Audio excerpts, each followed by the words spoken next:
companies like the network electricity company or the railway company or energy generation company in hydroelectricity to rebuild and to repair very quickly after when there were some destruction. And you know that the energy sector has been particularly targeted by Russia since 3 years. And so investing in this area is absolutely key to keep energy available for people to be able to stay in Ukraine and for business to be able to continue to function. So that's something where we remain very, very active, but also key infrastructure such as the railway. The railway in Ukraine is a key component of the life today for, business to be able to transport equipment, exports, and so forth. So that remains at the core of what we do, but with a strong focus on the private sector. And private sector is both direct financing, so we are available to finance foreign direct investment. Last year we had a big success with a French company investing in telecom, and we were able to provide them financing with IFC, together with IFC, for the biggest foreign direct investment in the country in the last few years. But we also work very much with the banks, through the banks, in order to be able to support also SMEs, which are extremely, the backbone of the economy. So continuing to finance SMEs, their investment, their working capital needs, and so forth, is also extremely important. The second point I wanted to make is that financing is key, but policy work is also very important. And we have put in place before the war, but we have stepped it up in the war, what we call Ukraine reform architecture, whereby we finance more than 300 experts in the Ukrainian government in order to support the reform agenda, project preparation, the EU accession, reform agenda, and so forth. So it's really to step up the capacity of the Ukrainian government and bringing in experts that will help accelerate what is needed what needs to be done. In terms of reform from our side, we put a lot of effort on SOE reforms, SOEs are very important in the Ukrainian economy, be it on the banking sector, but also energy sector, and so forth. So ensuring that the governance is fit for purpose, transparency, implementation of rule of law, and so forth. This is extremely important. But we'll start also thinking about reforms that will be very important for the reconstruction, full-fledged reconstruction when the war is over. And for example, working on the capital market structure, how to better have a capital market better fit for purpose in order to be able to attract private investors and for businesses to raise investment in the local capital market and grow in the context of the reconstruction. So that will be very important. Third point is that I think the situation, the war, this prolonged war, has put each institution on, pushed us to our boundaries and obliged us to innovate. And Valdis was mentioning before the facility we put in place together with private reinsurers and local insurers in order to be able to guarantee, to kickstart again the local market insurers for transportation of goods and in the country. The market was completely off. With donor support, the EU and other bilateral donors, we are able to guarantee reinsurers that provide some reinsurance for local market, local insurers, and then able to start again providing some guarantees, which is very important for business, for export, and so forth. So we did that. We are working on a new mechanism for attracting private investors in the energy renewable sector, whereby, because it's very important to be able to guarantee some prices or give at least some security in terms of return on investment. And we just signed a letter of intent with the Commission in order to start implementing and developing such a framework that will facilitate foreign investment, private sector investment in the renewable sector. That will be so important. So this is demanding. Sometimes it takes time to develop this type of product, but I think it's absolutely warranted if we want to address what are the real needs and to cover and to enable private investment to come back. To conclude, I think looking forward, I see three key success factors. The first one is supporting human capital. We see human capital now as one of the big challenges, and being able to help reintegration of veterans, to help business to adjust to the human capital tight situation is absolutely key. We will have tomorrow a charter with the Ukrainian Minister of Economy for human capital to give some principles and useful for the business in order to be able to deal with this situation, which is quite unique. The second thing is working together, and I think that the panel and all the work we do together on the ground between the different IFIs is absolutely fundamental, and with the Ukrainian government, I think this is key to have a single pipeline of projects and to complement each other and build upon each other's strengths. And the last one is continue to provide donor support. We use as much as we can our balance sheet, but leverage has some limitations. You need some counterparties need some grant, very concessional funding and so forth. So it's a call for all countries participating to this conference to continue to be mobilized for Ukraine. Thank you. Merci, Madame la Présidente. Merci. Thank you, mentioning people first, and thank you for a very broad overview of everything you've been doing.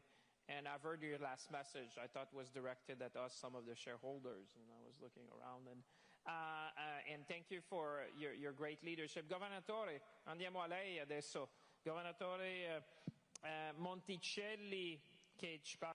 Okay, Governor Monticelli, can you please tell us about your bank? In the known, your mandate is very well known, but I would think that for those watching at home today and those in the audience who represent the private sector, one thing that I think I like, not as a minister, but just as someone who's interested in reconstruction, is the collaborative spirit that I hear from all of you. You know that each institution is working alongside the others so that we can do more together.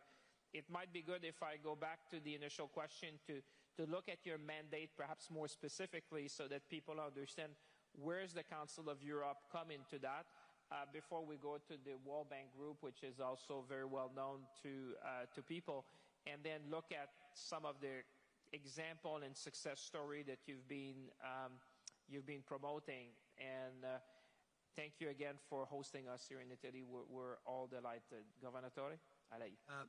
Well, thank you so much for your nice words. Well, I wish to thank the Italian authorities for having convened these important meetings and to have organized under your guidance this very important panel. And I mean, you have raised the expectation a lot, putting on us a lot of pressure, but it's fair. We are there to deliver. And before turning to the SEB, I just want to stress again the point that you yourself made, but also the other colleagues, how closely we are working together, sharing information, co-financing. And so the collaborative effort has been really one of the distinctive features of our operation in Ukraine. And by the way, this is an effort that, if you will, we are in the process now of extending in our way of working. We are taking very seriously the notion that we should work as a system. This year, the SEB happens to be the chair of the group of heads of MDBs, and we are really doing a lot of concrete actions to be more collaborative, more effective. I won't go into the details, but they extend from having mutual reliance agreements to implementing better ways to use our capital endowment. But of course, these efforts this joint effort can only be really effective and impactful if there is a close collaboration with the authorities. And this is something that has already come up in the intervention of my colleagues, but I really must stress again, because the good collaboration with the Ukrainian authorities has been really essential for all of us to deliver, for the SEB in particular, since contrary to the other four institutions that are sitting in this panel, we only started to operate in Ukraine in 2023, because this is when Ukraine became a member of ours. And so it was really very important to count on the help of the more experienced and also to establish this good collaboration with the Ukrainian government to deliver on the ground. Now, what is the SEB? The SEB, leaving aside the World Bank, is the oldest multilateral development bank in the world, established in 1956 to take care of refugees from the Second World War. And it has a very distinct feature in terms of mandate, because it focuses only on social investment, schools, hospital, social housing, and this was at the beginning, and the bank has always stuck to this mission, and indeed this is the contribution that we are bringing to the group. Now, when the aggression started, Ukraine was not yet a member, but yet we wanted to help, and we did by supporting countries that were just hosting people fleeing from the war. Then very rapidly we went together for Ukraine to become a member.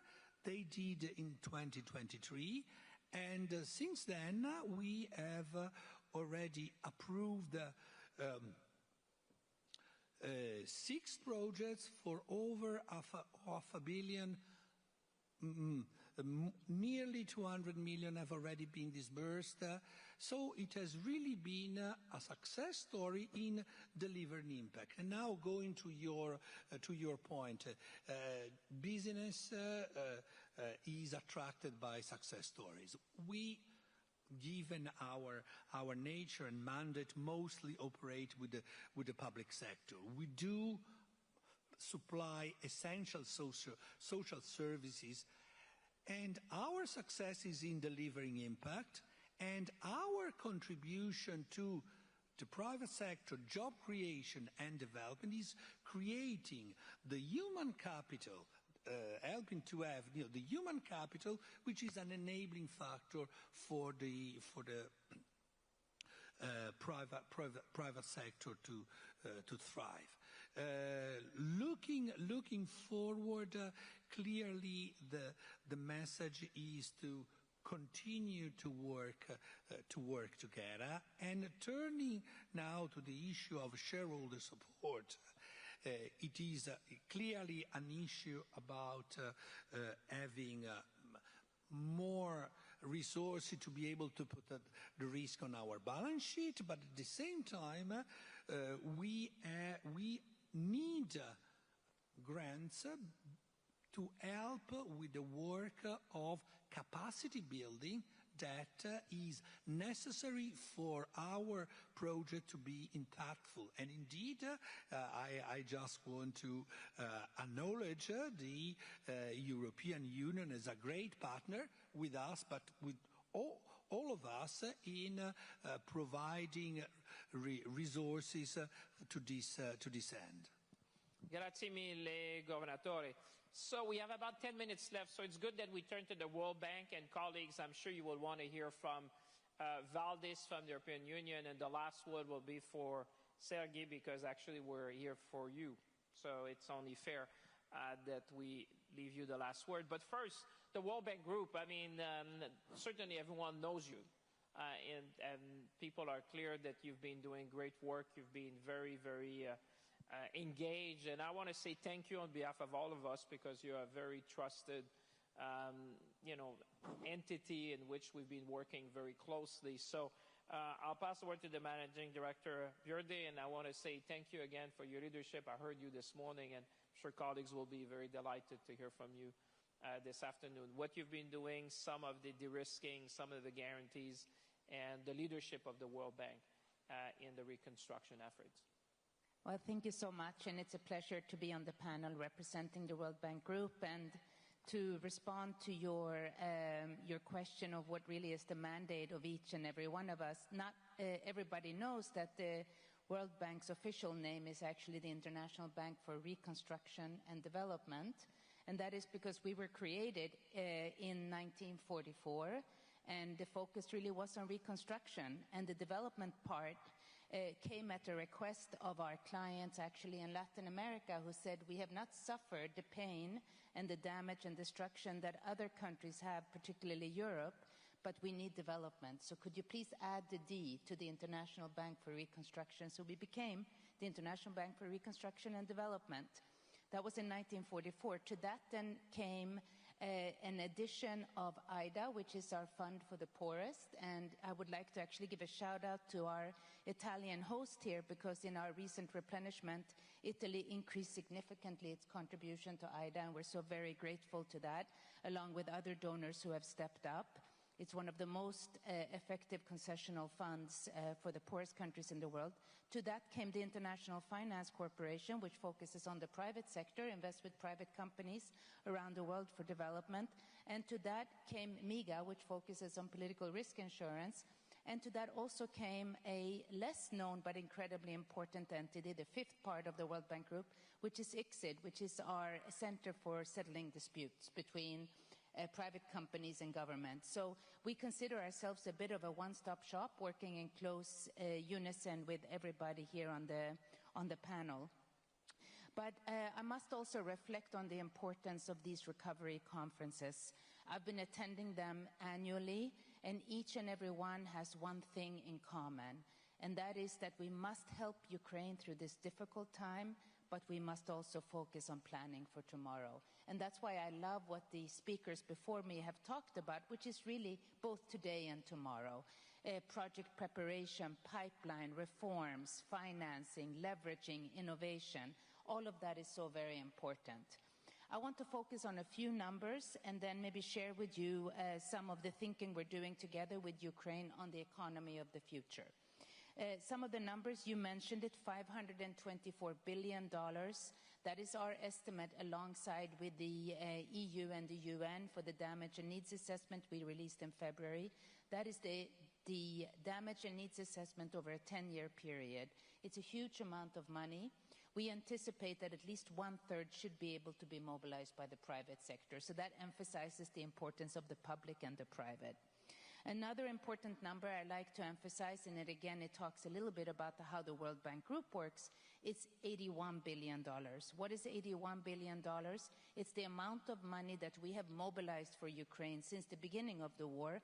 Much of it has come from Ukraine's key development partners through the World Bank, because we set up a platform that was seen as conducive to channel funds for priority repair, recovery, reconstruction, and to meet essential needs through the Ministry of Finance for Ukrainians, 57 billion of which has been dispersed. But the most important part really is, and you emphasized it, behind these numbers are real people. Behind these numbers are real people.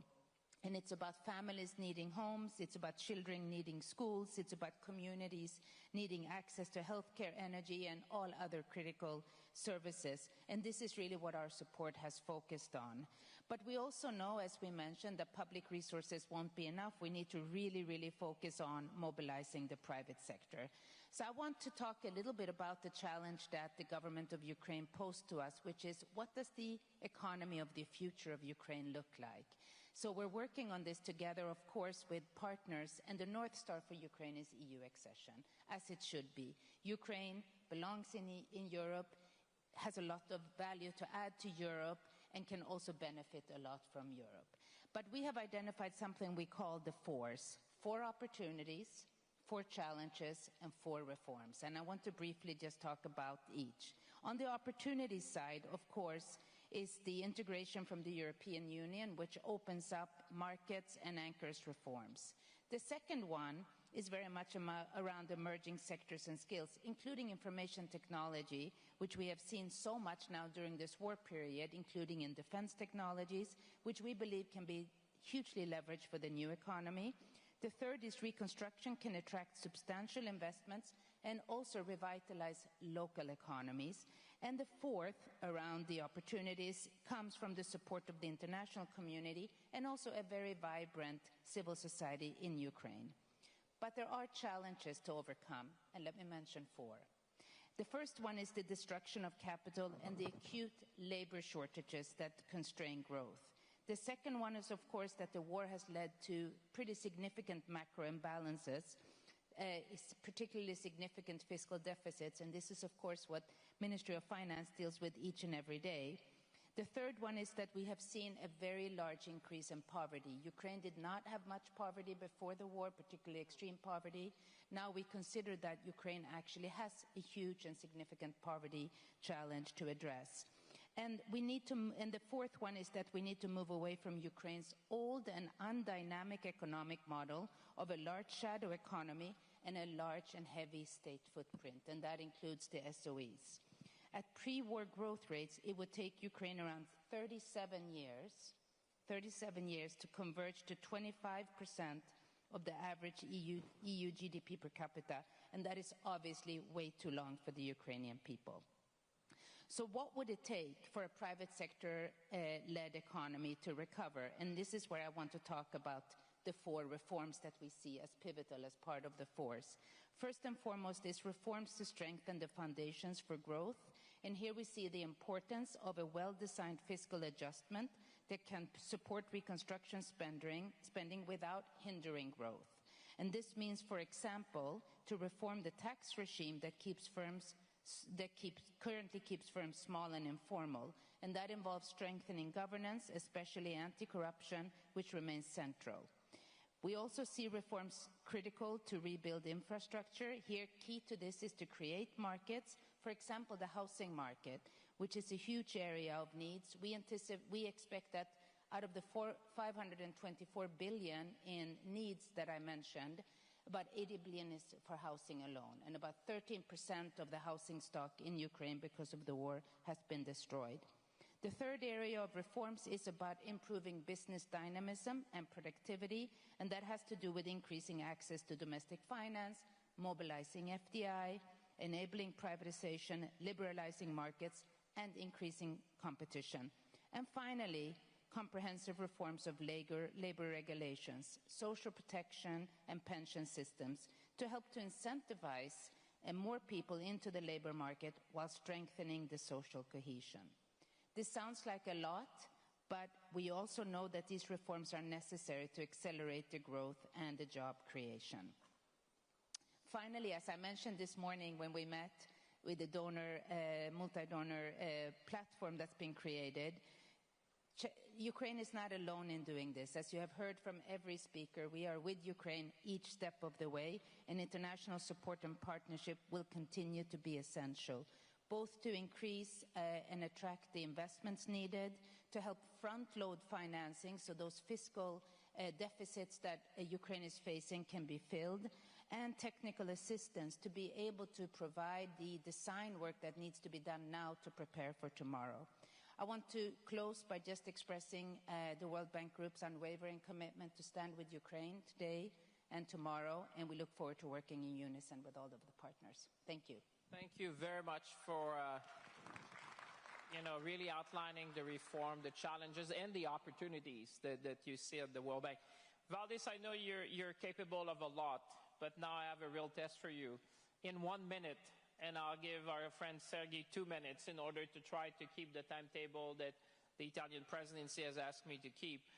In 1 minute, give us your final thoughts after everything you've heard from the panelists and Sergey today to inspire the people who are with us this evening to reconstruct Europe and Ukraine.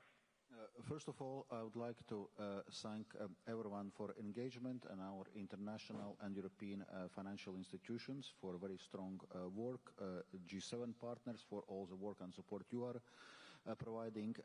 We just heard from the World Bank the latest figure on damage assessment in Ukraine, and we see that this is immense. And this will require very significant mobilization of both like-minded international partners, of international financial institutions. Importantly, we should not forget that also Russia has to pay for the damage it is creating in Ukraine, because it's Russia which is causing this all. So it's important to stick with the G7 principle, which we agreed and reiterated recently also in our G7 finance ministers meeting in Bav, that Russia's assets should stay immobilized as long as Russia has not paid reparations to Ukraine for the damages created. So it's important really to stick with this principle. And a final point, I would like to comment, indeed, reforms were mentioned, Ukraine's reform commitment and reform momentum. Despite extremely difficult situation, Ukraine government is moving forward also with reforms linked to our macro financial assistance programs, linked to Ukraine facility, but most importantly linked to the Ukraine's EU accession process. So it's important that we continue to do our work to provide all necessary support. Ukraine continues to do its work, defending itself, doing necessary reforms, and to ensure that Ukraine's future is in the European Union. Thank you. Thank you, Valdis. Thank you very much. Sergey, you heard from your best friends today. Those are your best friends. Look on your right and your left. Those are your best friends. Feedback, comments, ask, as we have not only your best friends here in the room, but the people who really want to play a pivotal role. Like I said, there's a moral imperative, but also a generational opportunity. And it's not all on your shoulder, because you've heard that everyone here is willing to stand side by side to build a better Ukraine. And therefore, I'll give you 2 minutes to conclude, and then we'll just thank everyone in the room for being with us today. Sergey. Thank you, Francois Philippe. Now, I personally feel better than it was at the beginning of war. Definitely, I feel support of our Kyiv friends and colleagues, and I'm really grateful for all joint efforts you've done together during this it's the 4th years of wars, very hard years, but what we really believe that with joint efforts we can resolve any issues which we have. And if you're talking about resilience and resolution of these people, it's very tremendous, and I would like to raise these expectations even higher. I remember quite well, at that time I didn't work with the government, but I remember at that time as a huge crisis, 2028, 2010, starting from a mortgage crisis, then it was crisis of Greek debt. It was tremendous problems for financial system. And at that time, people and specifically finance ministries and all people which collectively decided to resolve this issue, they were so scared, but then they so determined to resolve it once and for all. It's now we haven't seen any problems with in financial markets. And I think that Ukraine's war with Russia, it's another example of crisis. And it's not only military command should gather together and figure out what we should do to resolve this problem, but it also should be people with financial backgrounds which collectively can and proactively can prepare a necessary solution for Ukraine, which not just drop by drop help us to survive. And we're grateful for this particular lines of support as a patient. You know, we are very calm patient.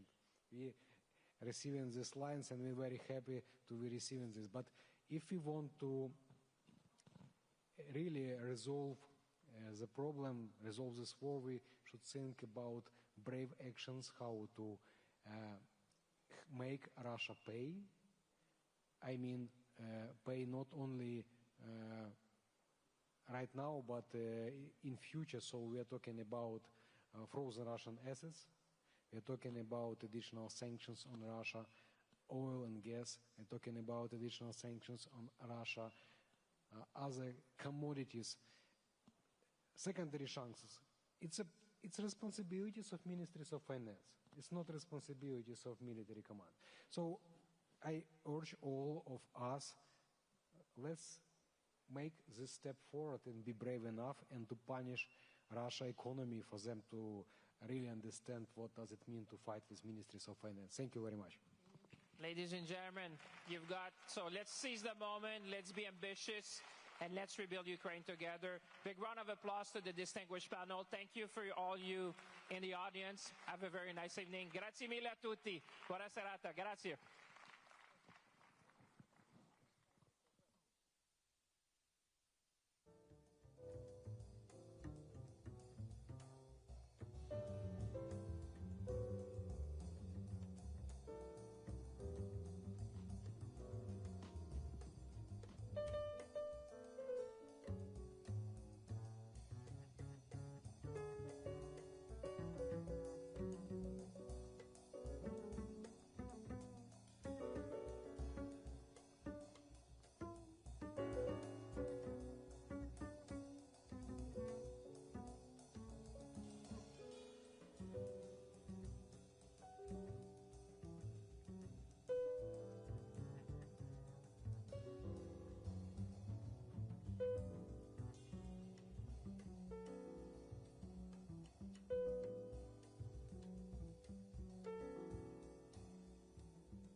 Volevo creare un po' d'agitazione, volevo...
piano. Ma ce l'hai con loro? No, tutti. Sì.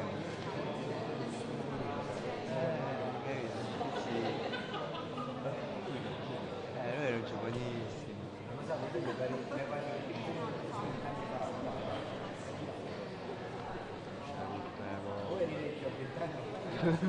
Forse, quando ero giovane.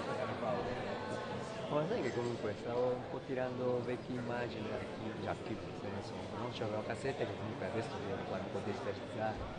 Ma sembra proprio di ieri, non so, le cassette del 93, 92. Ma però la beta funziona benissimo, nemmeno un sgancio. Quando metto player, perfetto. Era SX ancora, ci abbiamo ancora. Eh sì, è quello normale, che è uscita proprio SDI vecchio, quello SDI, però comunque riesco. Sì, quello che faceva montaggio, no? Con quello, dai. No, solo.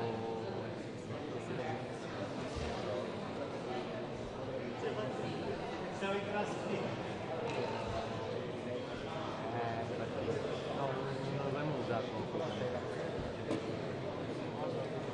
Beta ancora regge, forse.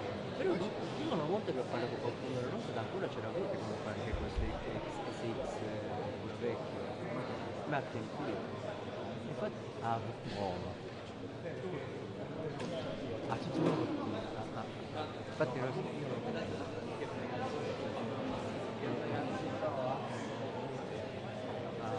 Perché noi infatti abbiamo un po' di problemi, uno comunque non funziona più, cioè un altro che man mano che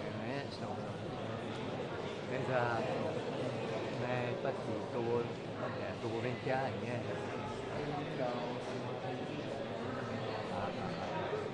io man mano usavo perché tiravo un po' di immagini, per cui insomma, ancora comunque riesco a usare. Audio invece qualche anno, soprattutto con le cassette SX non va bene. No, perché sente proprio una staccata, invece sì, normale, di riforzare, almeno con quelle immagini importanti, lo sto facendo.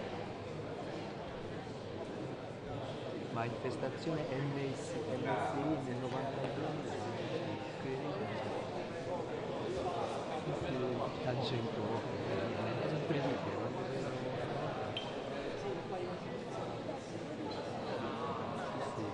bomba a Roma, non so quelli morti in stanza,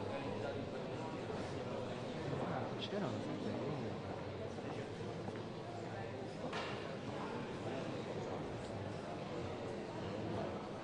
poi tanto il Giappone non mi interessa per il minimo. Quindi mettiamo il nostro, non lo so, qualcosa. Mettiamo souvenir, no? Ai turisti, guarda che Italia com'era.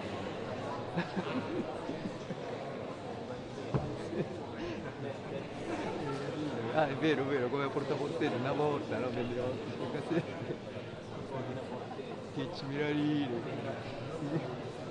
Quello.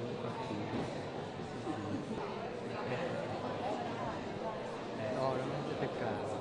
Abbiamo anche quello di Carcio che ormai non si può.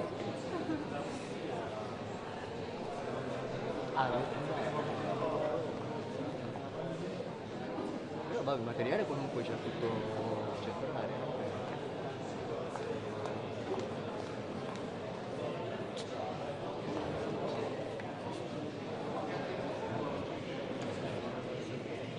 Ma si immagina che voi fate ogni giorno.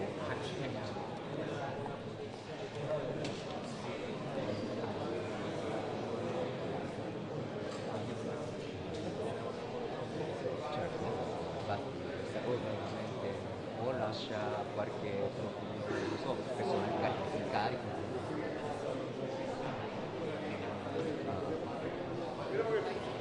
Noi oppure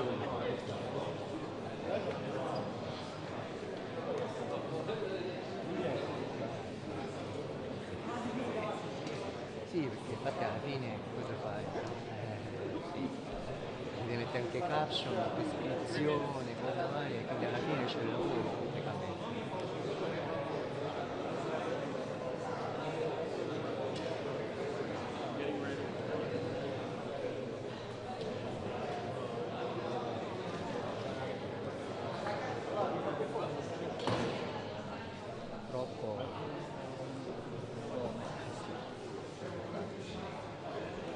almeno, non so, seleziona con quello che è più importante, non so, eventi importanti.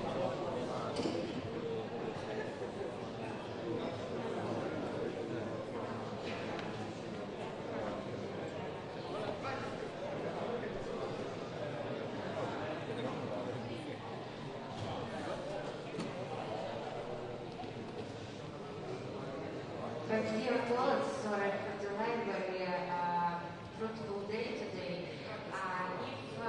If you need translation from Ukraine, please take special equipment because the president will speak in Ukrainian. Okay?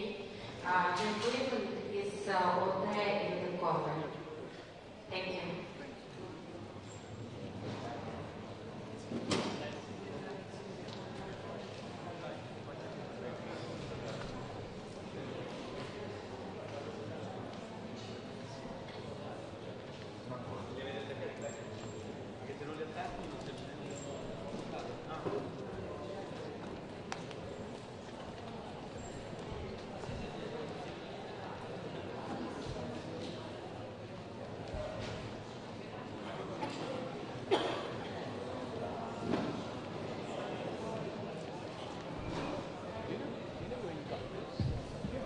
This one?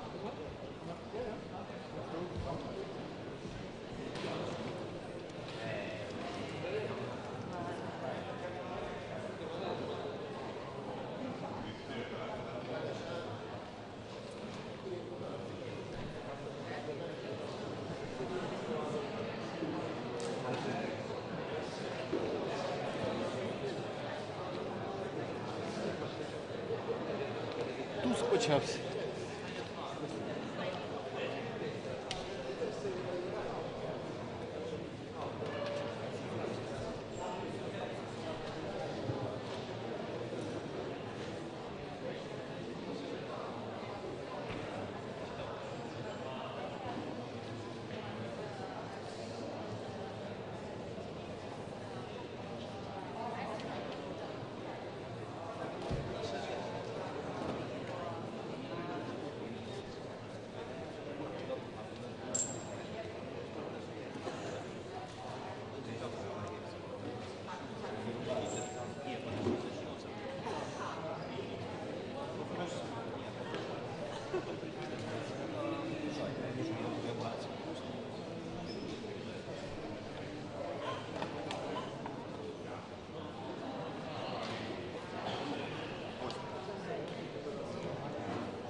Fammi provare, mi fai provare. No, dai. No, non lo provare. Io non so più, lo vedo. No, era. Fate in giro, ci stanno in giro,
aggiornamenti, li volete? Sì. Se sono belli sì.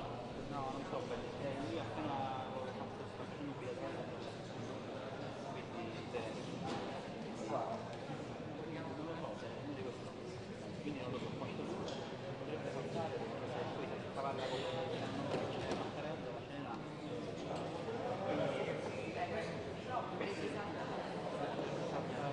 Oppure se fa un po' di teatrale,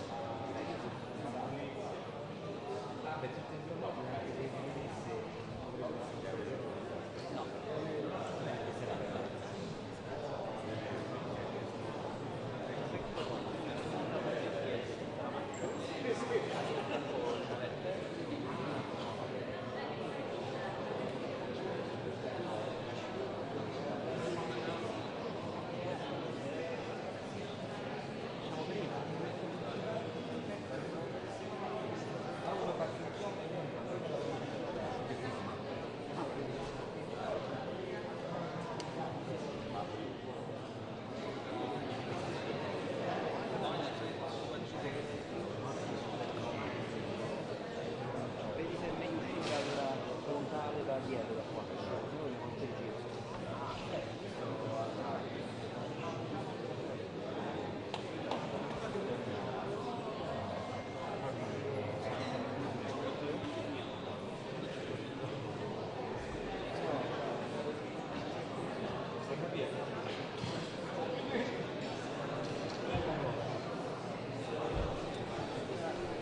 Ciao Pati, cosa? Ci vediamo alla prossima.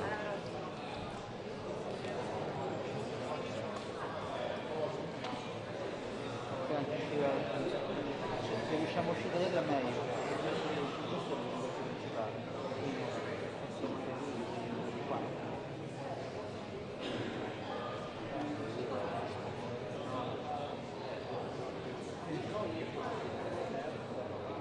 Non da quello principale.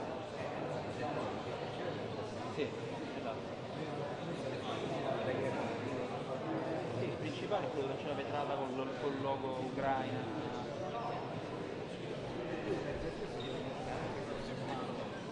Quindi questo costa più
L'applauso non veniva.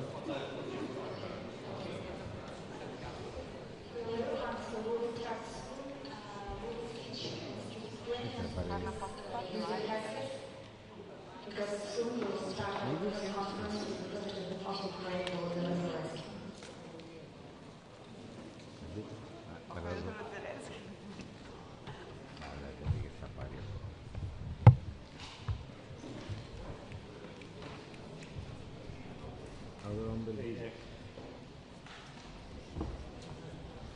Manda un messaggio a Yashin, no? Pani Petronova, President Ukraine, Volodymyr Zelenskyy. Piano.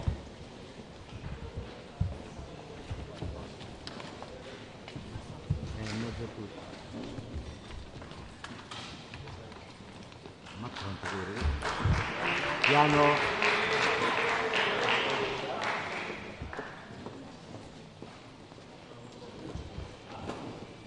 Секретарем пан президент робить свою заяву за підсумками засідання коаліції робочих і потім буде надана можливість на запитання та відповіді. Пане президенте, вам слово. Дуже дякую. Шановні журналісти, усі присутні, щойно відбулася зустріч коаліції охочих, і це був на сьогодні дуже широкий формат. Вперше в нашій зустрічі взяли участь представники Сполучених Штатів Америки, були генерал Келлог, сенатори Грем та Блюменталь. Брали участь 32 учасники загалом, глави та представники держав, урядів, міжнародних організацій. Я хочу подякувати за цю активність. І дуже важливо, що формат коаліції охочих працює і реально працює для безпеки довгостроково і для захисту від російських ударів зараз. Я окремо хочу подякувати Джорджі за організацію тут в Римі, нашої коаліції, і окремо подякувати Кіру Стармеру і Еммануелю Макрону. Вони організовували наші контакти там, в Лондоні. Ну і всім країнам, які сьогодні доєднались. Дуже вдячні. Говорили про фінансування для Сил оборони України, щоб наші військові відчували впевненість. Говорили про виробництво зброї, буде більше інвестицій у виробництво, зокрема дронів. І це рішення. Дуже предметно сьогодні попрацювали з питанням саме про фінансування в деталях. Фінансування на дрони, передусім дрони-перехоплювачі та все, що потрібно для збиття російських ударів і все, що потрібно для наших далекобійних можливостей. Це очевидні пріоритети. Також я говорив про додаткове грошове забезпечення для Сил оборони України. Ми будемо працювати над цим з партнерами. Поки що цей напрямок без деталей. Всі визнають, що це війна, яку може подолати тільки єдність, і потрібну нам єдність ми побудували. Важливо, що у нас після дуже конструктивних і дуже позитивних розмов з президентом Трампом є всі необхідні політичні сигнали про відновлення постачання допомоги. Тепер на рівні команд ми працюємо, щоб в Україну все надходило вчасно. І про все це ми домовилися. Ми обговорили з партнерами можливість купити в Європі і в Сполучених Штатах Америки, передусім, ще необхідні пакети відповідної зброї. Ми дали деталі щодо цього пакету нашим друзям, сподіваємось на підтримку. Зокрема, це системи ППО та ракети для Петріотів, системи Петріот і інші системи, а також артилерія і інші види, які зміцнюють українську армію. І дуже важливі необхідні системи для захисту. У нашої розвідки, у розвідок партнерів є вся інформація про те, що Росія надалі буде затягувати цю війну. Путін відмовляється від усіх можливостей встановити реальне припинення вогню. Він не хоче реального миру. Путін залежний від війни і вбивств, його можна тільки реальною силою змусити відмовитись від такої залежності. Тому потрібно, щоб наша оборона в Україні була достатньо сильною. Цьому присвячена більшість зустрічей, і щоб санкції світу проти Росії були достатньо сильними. Санкції також повинні впливати на усіх тих, хто реально допомагає Росії. І про це ми також говорили детально. Сьогодні будемо говорити ще з нашими американськими партнерами, сенатором Ремом Блюменталем, про санкції. Ми в Україні дуже вдячні Конгресу Сполучених Штатів, президенту Трампу за підтримку і готовність зміцнювати тиск на Росію заради миру. Це потрібно. Вагомо, що ми дбаємо не тільки про ситуацію в Україні зараз, не тільки про захист у війні, ми готуємо і відновлення України, те, яким буде життя після бойових дій. Я вдячний Італії ще раз за організацію такої конференції. Більш ніж 30 країн, сотні компаній з різних країн, політичні та громадські лідери, більш ніж 200 різних домовленостей, більше ніж на 10 мільярдів євро. Ці домовленості дякуємо, дуже дякуємо від України усім. Є новий пакет європейської підтримки більш ніж на 2 мільярди євро. Дякуємо Урсулі, Антоніо. Є програма від Фінляндії на більше ніж 300 мільйонів євро кошти саме на відбудову. Є пакет від Нідерландів 300 мільйонів євро. Є готовність Німеччини допомогти із додатковими системами Patriot, і ми ведемо ці перемовини. Дякуємо. Сьогодні ми ініціювали нову коаліцію на підтримку України, коаліцію відбудови. Ми домовилися, що разом створимо максимально детальний та чіткий план відбудови. Це має бути міжнародно визнаний документ. Те, як ми разом з партнерами бачимо всі ключові пріоритети відновлення. Саме такий документ може стати реальною дорожньою картою для інвестицій, для залучення бізнесів, для політичної та іншої підтримки конкретних кроків. Є рішення про створення фонду реконструкції. Це буде саме Європейський фонд, що створений за участю Єврокомісії, Європейського інвестиційного банку і 4 країн – Італії, Німеччини, Франції та Польщі. І ми розраховуємо на інші приєднання інших партнерів. Дякуємо, друзі, за це лідерство і дякуємо бізнесу цих країн передусім. І є сьогодні домовленості з МАГАТЕ, з директором МАГАТЕ Рафаелем Гросі, важливі для нашої атомної галузі. Дякуємо всім, хто з Україною, хто зараз з нами у захисті життя, а отже всім, кому будемо дякувати і за нашу спільну роботу заради відновлення. Це проект тільки для друзів. Я ще раз це підкреслюю. Проект відновлення тільки для друзів і для справжніх захисників життя. Дякуємо, слава Україні!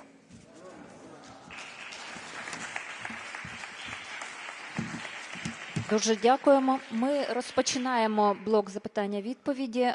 Велике прохання, будь ласка, не забувайте підводитись і представлятися, щоб асистенти з мікрофоном так само вас бачили. Отже, пропоную розпочати запитання від представників країни співорганізаторів конференції. І перше запитання Раї Тіджіуно, будь ласка. Підніміть руку, щоб вас бачили.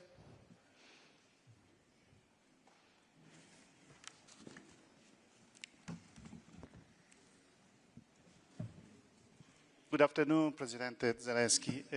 Roberto Ginzai, TG1 Rai, Italian Television.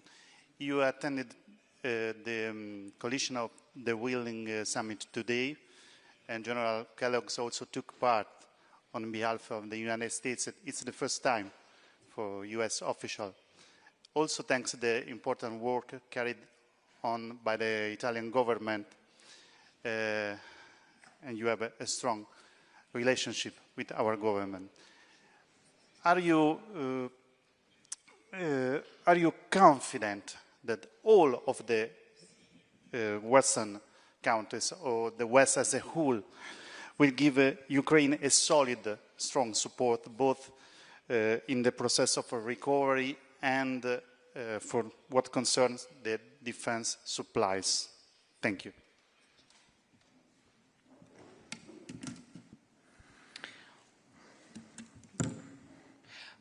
Дякую за запитання. Передусім, Джорджія молодець, і вона дуже конструктивний прем'єр-міністр.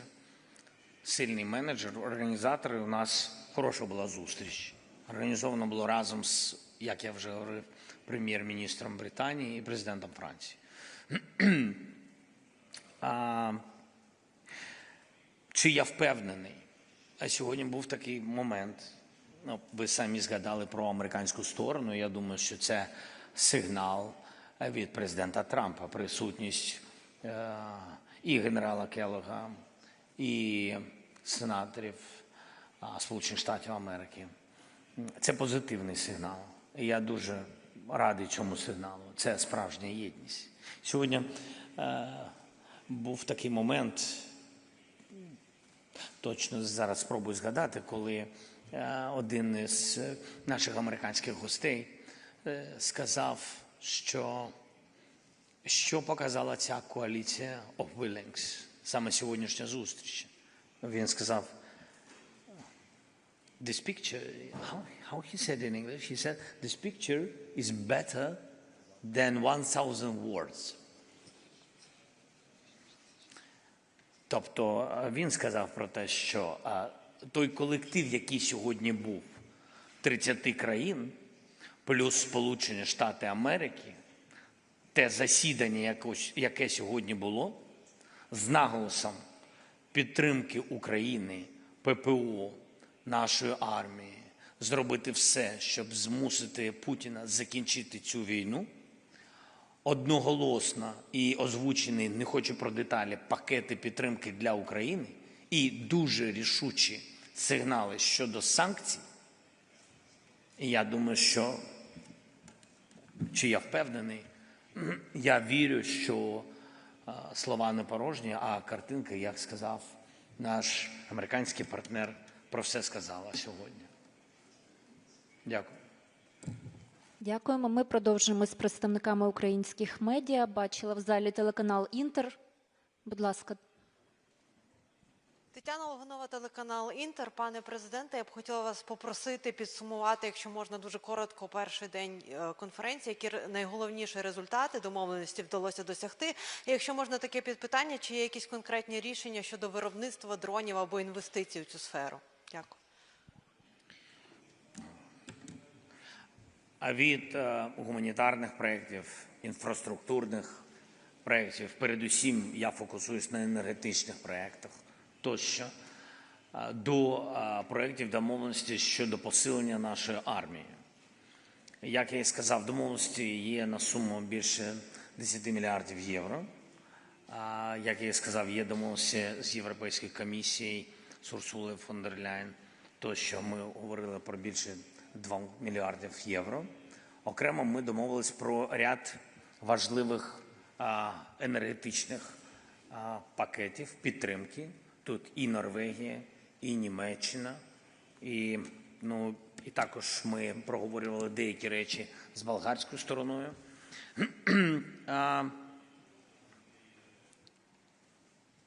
Я очікую нашої зустрічі з американськими колегами щодо санкцій. Я думаю, що ми дуже близькі. Ми очікуємо рішення сьогодні, воно звучало щодо 18-го пакета. Ми розуміємо, через що є пауза, і розуміємо, що пауза буде знята. Принаймні, Європа на себе бере ці зобов'язання. Щодо домовленостей про спільне виробництво дронів. Я вважаю, що це дійсно таке майбутнє і сучасне, але і майбутнє для України. Це наша індустрія. Ми в цій сьогодні індустрії номер 1. І, на жаль, що це через війну, але я хотів би подякувати в будь-якому випадку за це і військовим, і нашому виробництву, і передусім компаніям, які дійсно відновили лідерство в Україні в технологіях. Я думаю, що це дуже важливо. Домовленості є про спільне виробництво, спільні підприємства. З Данією ми працюємо так само, з Норвегією, ми працюємо так само з Німеччиною, з Британією, почали вже працювати з Канадою і близькі до, в діалозі з Італією і Францією. Чесно, я думаю, що це великий успіх, те, що відбувається для України і для захисту не тільки України, захисту всієї Європи. Нам потрібно це розвивати. Але цього успіху без зараз фінансування, серйозного фінансування, такого успіху не буде. Тому, знаєте, треба робити все вчасно. Війна змінює технології щоденно. Нам потрібно зараз, я вірю в це, що партнери чують нас, розуміють, і деякі вже прийняли рішення. Дякуємо. Пропонуємо далі продовжити запитання з AFP, якщо ви є. Thank you. I understand that there's positive political signals about the renewal of U.S. Military aid, but concretely in terms of military shipment and aid, what's the state now? Like, what's happening with it? Конкретно відбувається наступне. Є у нас дати і є розуміння, що в конкретні ці дати зайде в Україну. Окей. Дякуємо. Ми продовжуємо з нашою італійською стороною. Кор'єра делла Сера, чи є в залі? Будь ласка. Посередині, будь ласка, мікрофон віддайте.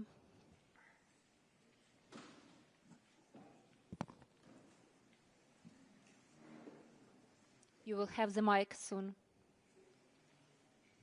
Buonasera Presidente, posso fare la domanda in italiano o lo devo fare in inglese? In English better. In English better, okay, I switch in English. So, good evening President, thank you very much for this opportunity. I would like to underline 2 points that you put on the top of your list of priorities today. One is Patriot, delivery of Patriot by US, and the second one is sanctions, always by US. So I would like to know if you can help us to understand the mixed signals coming from the United States. I know it is not easy, probably for you it's better, but who is going to pay this Patriot when they are arrived? Someone is talking about 10 or 15 Patriot. Is going to pay Germany, is going to pay you, and this is one first question. Second point is about sanctions. You mentioned the initiative taken by US Congress. As we know, the Congress has proposed something very, very tough. Second is sanctions against countries that in some way deal with Russia. And in this group there is China as well, maybe India, and other countries. So is this, you are talking about this kind of sanctions or something different? Thank you very much.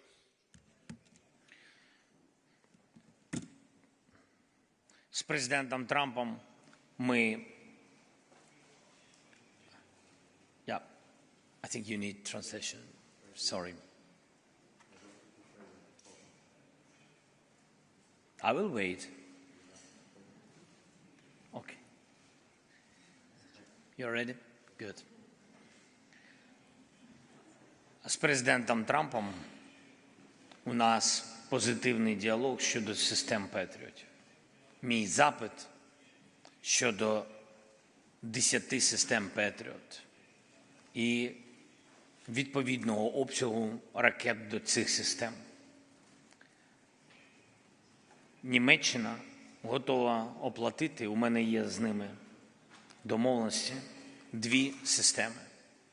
Норвегія готова оплатити, у мене є двосторонні домовленості з прем'єром, 1 систему. Коли ми отримуємо чітку відповідь від виробника і від різних можливостей Сполучених Штатів Америки щодо дат,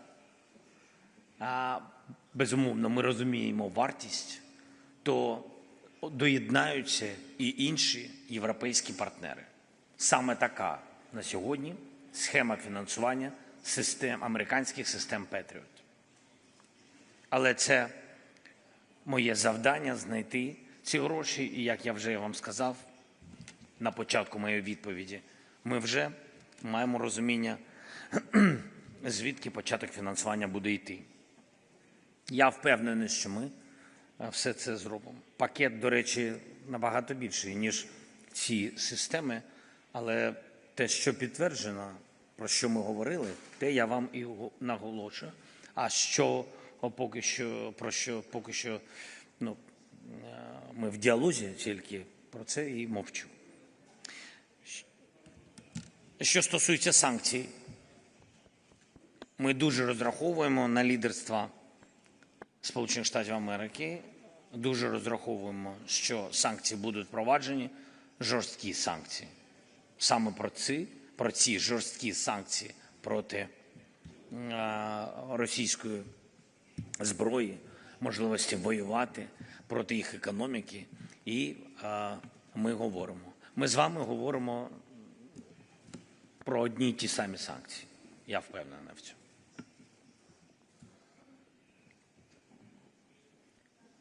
Дякуємо. Наступне запитання від наших українських колег. Новини Лайв, будь ласка. Підніміть руку. Колеги, мікрофон, будь ласка, в центральну частину.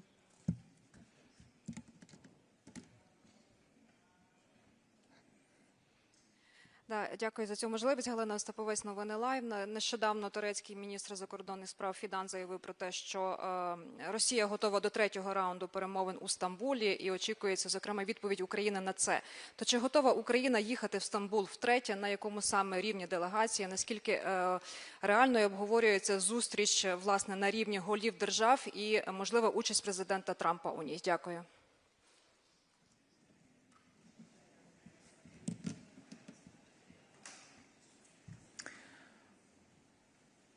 Якщо ми хочемо серйозний результат і закінчити цю війну, треба готувати зустріч на рівні лідерів. Безумовно, як я і говорив раніше, ми готові будь-якому формату зустрічі на рівні лідерів.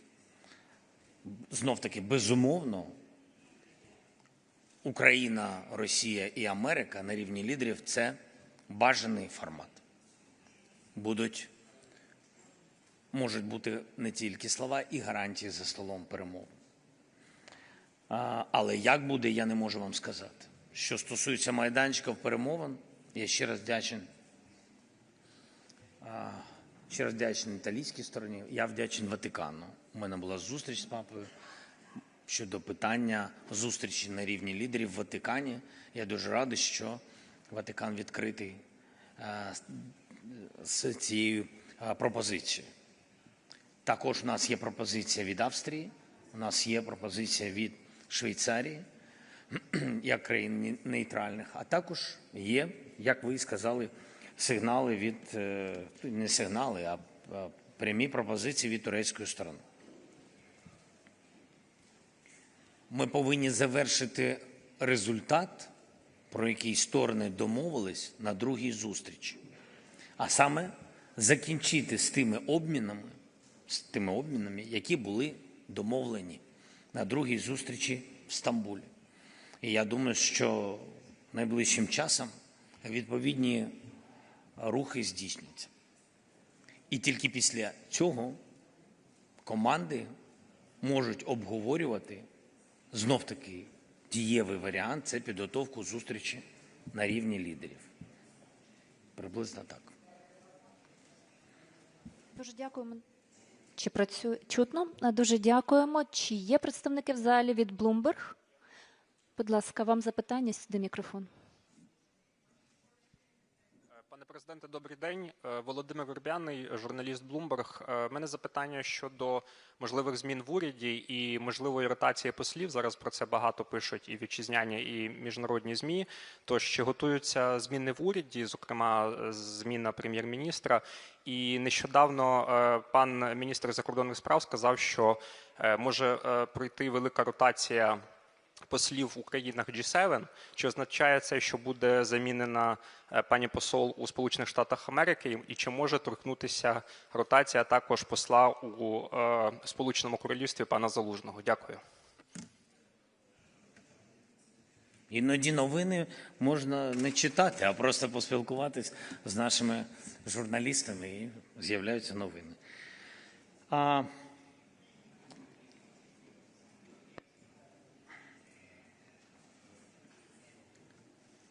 Зміни посла Сполучених Штатів Америки відбудуться. Я вдячний Оксані Маркаровій.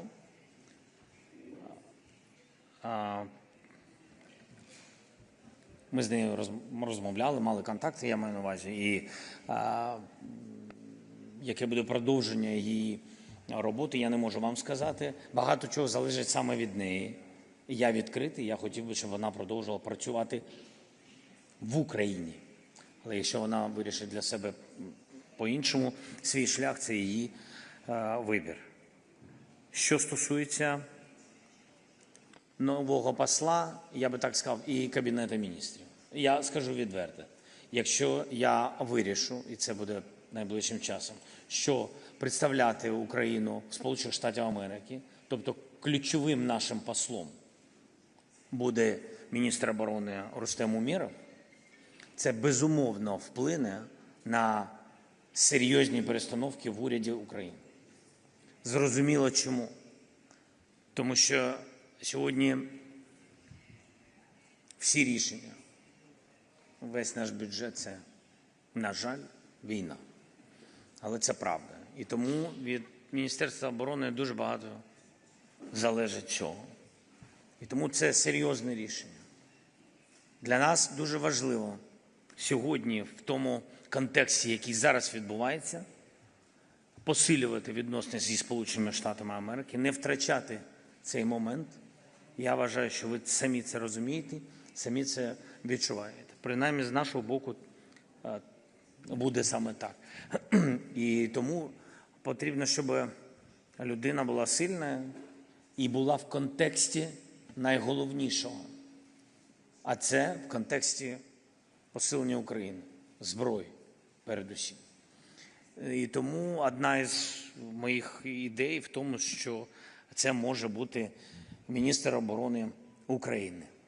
І в зв'язку з цим же це має великий вплив на уряд. Тому що, знаєте, життя воно таке. Критики може бути багато. І нормально. Але хто це зможе? Хто зможе мати і нести таку відповідальність в час війни? Це питання. Від цього багато речей залежить. Окрім всього цього, якщо будуть відповідні рухи, то, безумовно, Україна повинна бути швидкою, якщо ми хочемо перемогти в цій боротьбі за себе, за свою незалежність. Партнери повинні бути швидкими, модернізованими, ми також. І тому, безумовно, я це підкреслював сьогоднішньому уряду і ще раз підкреслюю, це не тільки стосується уряду, всіх інституцій. Безумовно, Україна в цій боротьбі з дефіцитами, коли ми витрачати повинні гроші тільки на посилення, на зброю, оборону, безумовно, є укриття, ми говоримо про безпеку. Треба думати про скорочення інституцій в будь-якому випадку. Що можемо, треба скорочувати. Це нормально, щоб керувати було процесами швидше, щоб було менше бюрократії і щоб було економія бюджету. Дякуємо. Останні два запитання, будь ласка. Бач BBC. Підніміться, будь ласка. Please stand up.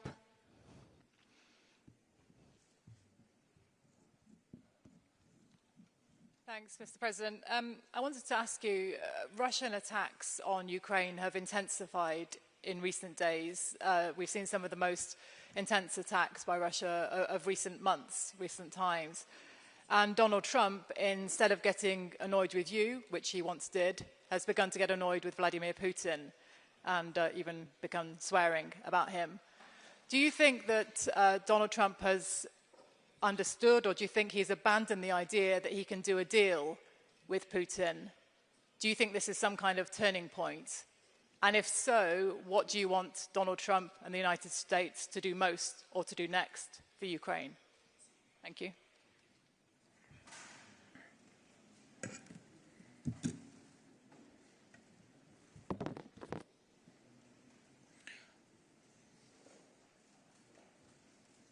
План Росії – залякати наше суспільство.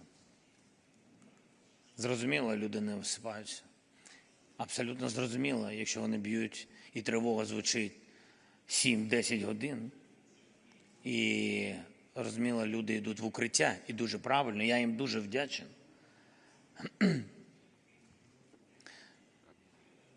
І зрозуміло, що після цього, щоб працювала економіка, люди йдуть на роботу, і щоб жити. Ну і вони роблять економіку нашої держави. Так, тому що вони працюють. І Путін чітко це розуміє, що цими ударами він хоче дестабілізувати наше населення. Перше, ми будемо йому відповідати. Друга історія, у них план на 1000 дронів, 700-1000 дронів на добу. Зараз, якщо наші партнери почують повністю все, що я з ними обговорював, ми все будемо збивати. Ми знайшли, у нас є рішення, дрони-інтерцептори, які збивають. Все, не все, ну майже все, так, безумовно. Більшість. Ми зможемо це масово виробляти. Пришвидшити фінансування цих процесів. Важливо, що ключ знайдено. Знайдено українцями. До речі, і американцями. Є 4 компанії. Одна з цих 4 компаній – Україна-американська. Менеджмент американський, а інженери – українці. Ми знайшли рішення, як країна. Науковці, інженери знайшли рішення. Це ключове. Нам потрібні фінанси. І будемо збивати. Що стосується систем ППО, ви бачите, ми працюємо над системами Patriot. Якщо ми вирішимо це питання, напевно, не якщо, а коли ми вирішимо це питання, ми його вирішимо. Так ось, коли ми його вирішимо, то не буде загрози і від балістики.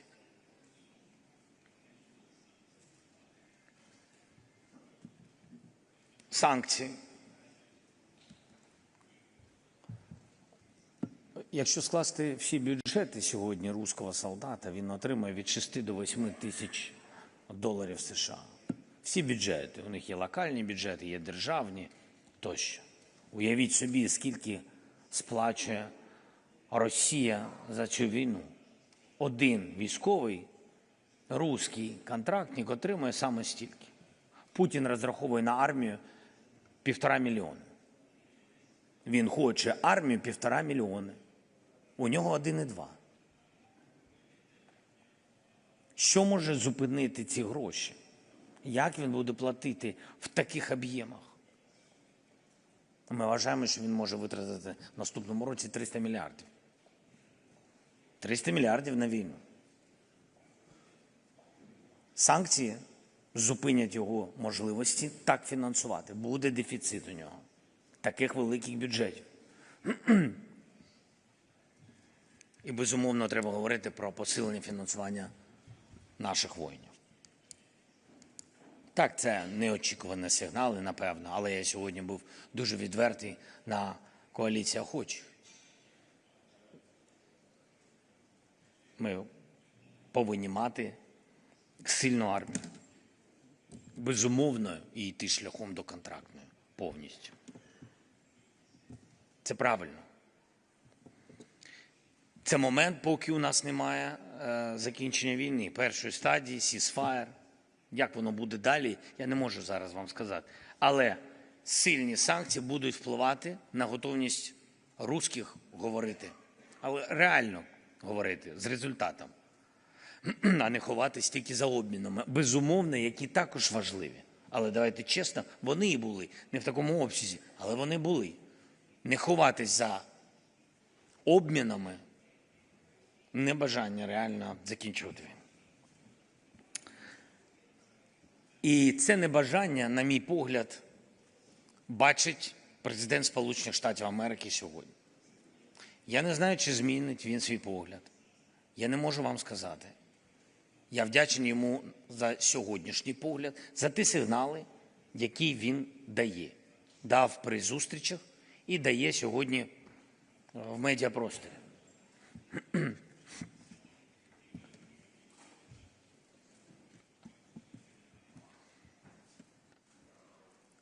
Санкції, ті, які обговорюють сьогодні Сполучені Штати Америки, вони стосуються багатьох сфер. І ви бачили передусім енергетики, і ви бачили передусім інших країн, які є імпортерами російської енергетики.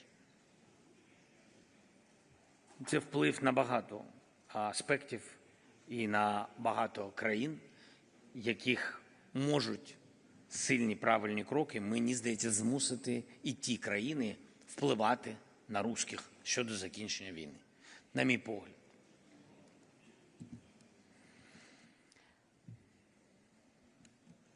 Пане президенте, ми вам дуже вдячні. У вас була дуже розлога остання відповідь, тому вибачте, будь ласка, ми вимушені завершити. На цьому ми завершуємо і дякуємо президенту України Володимиру Зеленському. Дякую вам, до побачення.